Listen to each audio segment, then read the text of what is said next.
4 এবং 5 নম্বরে পাট গোডাউনে আগুন লেগেছে এবং সেটা খুব বড় আকারেই ক্ষয়ক্ষতিও হয়েছে। একজন শ্রমিক সামান্য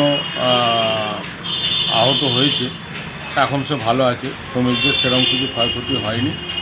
এখন টোটালটা বিষয় হচ্ছে যে আপনারা জানেন যে বেঙ্গল চটকল মজদুর ইউনিয়ন গত 26 থেকে 2 তারিখ, ডিসেম্বরের 26 থেকে 2 তারিখ 2রা জানুয়ারি পর্যন্ত গোটা রাজ্য জুড়েই এই যে শ্রমিকদের নিরাপত্তা এবং এই যে এত ক্ষয়ক্ষতি হলো, এইসব নিয়েই হচ্ছে ম্যানেজমেন্টের আমরা দৃষ্টিগোচর করেছিলাম। তার সঙ্গে আরও অনেক বিষয় আমাদের ছিল।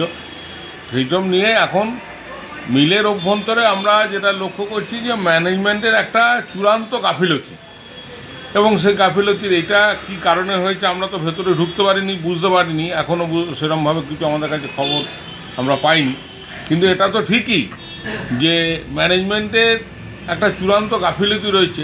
তার ফলেই বিভিন্ন মিলেই এই ধরনের কোনো জায়গায় আগুন লাগছে, কোনো জায়গায় অন্য কিছু ঘটনা হচ্ছে, কোনো জায়গায় হচ্ছে ছাদ ভেঙে পড়ছে, এই সমস্ত ঘটনা ঘটছে। ঘটনাস্থলে দমকলের 5টি ইঞ্জিন পর্যন্ত গেছে। হ্যাঁ, 5টা ইঞ্জিন গেছে এবং এখন পরিস্থিতি নিয়ন্ত্রণে নিয়ে এসছে।